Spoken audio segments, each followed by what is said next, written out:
यहाँ उपस्थित सारे कुली भाइयों को मेरा नमस्कार भी और धन्यवाद भी कि आप लोग इस कार्यक्रम में आए। साथ ही दिल्ली पुलिस के ऑफिसर्स और रेलवे के ऑफिसर्स, मीडिया के उपस्थित लोग और बाकी जो भी यहाँ लोग उपस्थित हैं, उन सबका इस कार्यक्रम में स्वागत भी है और धन्यवाद भी है कि आप लोग यहाँ आए। मेरे लिए बहुत खुशी की बात है कि सिनी फाउंडेशन की तरफ से, जो मेरी संस्था है, आज इस कार्यक्रम को करने का मुझे मौका मिल रहा है। बचपन से ही अपनी हर ट्रेन यात्रा में मैं देखती थी लाल वर्दी वाले ड्यूटी करते हुए फ्रंट वॉरियर्स को, फ्रंट लाइन वॉरियर्स।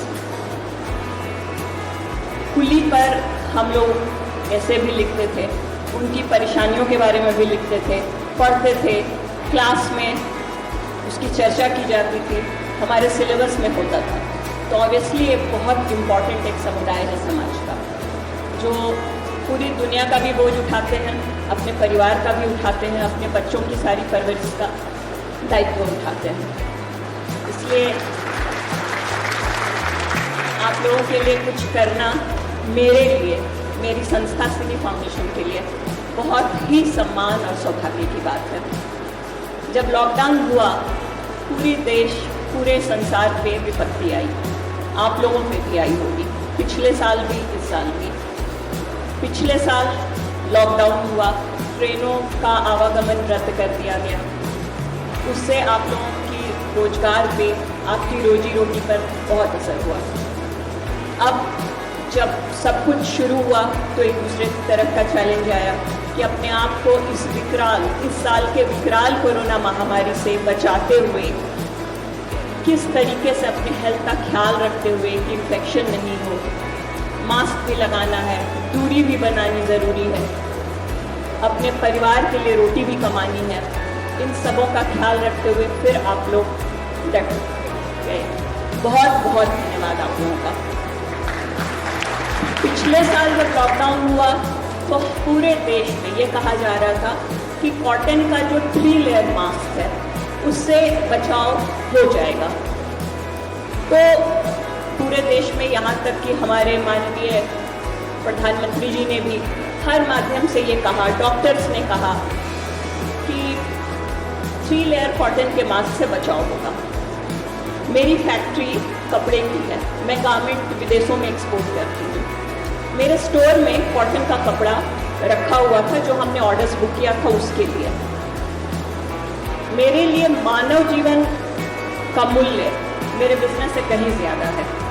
पिछले साल मैंने जो दायित्व उठाया था कि मुझे मास्क डिस्ट्रीब्यूट करना है, कॉटन के मास्क मैंने अपनी फैक्ट्री में बनाए, लाखों की तादाद में, देश के कोने कोने में इस मास्क का डिस्ट्रीब्यूशन कराया। जहाँ से भी मुझे एक रिक्वेस्ट आ जाता था कि शॉप्स बंद हैं, हॉस्पिटल्स में, हॉस्टल्स में, एमसीडी के जो सफाई के कर्मचारी हैं, हॉस्पिटल्स में जो फ्रंट लाइन वर्कर्स होते हैं, जो सफाई कर्मचारी हैं, उनके लिए मास्क भिजवाइए, वो मैंने लास्ट ईयर किया था।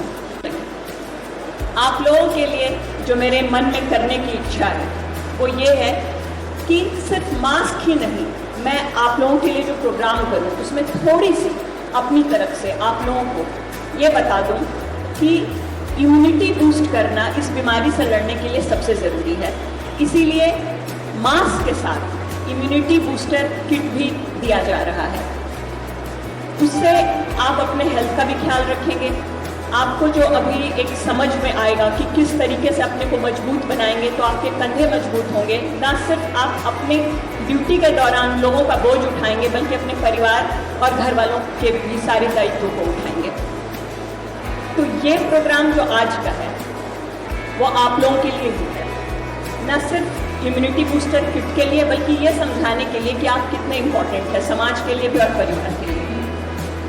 अभी पिछले महीने में 8 जून को हमने नई दिल्ली रेलवे स्टेशन पर इसी तरह का एक कार्यक्रम आयोजित किया था और वहाँ के अपने कुली भाइयों के बीच इस तरह का इम्यूनिटी बूस्टर किट डिस्ट्रीब्यूट किया था। आज निज़ामुद्दीन स्टेशन पर हम कर रहे हैं। मेरी इच्छा ये है कि हर महीने दिल्ली के हर रेलवे स्टेशन पर मैं इस तरह का कार्यक्रम आयोजित करूं, आप लोगों से, अपने कुली समुदाय से, कुली भाइयों से इंटरैक्ट करूं और इम्यूनिटी बूस्टर के बारे में समझाते हुए मास्क डिस्ट्रीब्यूट करूं। आगे पुरानी दिल्ली स्टेशन और आनंद विहार स्टेशन ये मेरे टारगेट में है। तो अभी हम लोग आप लोगों को डिस्ट्रीब्यूशन का कार्यक्रम शुरू करवा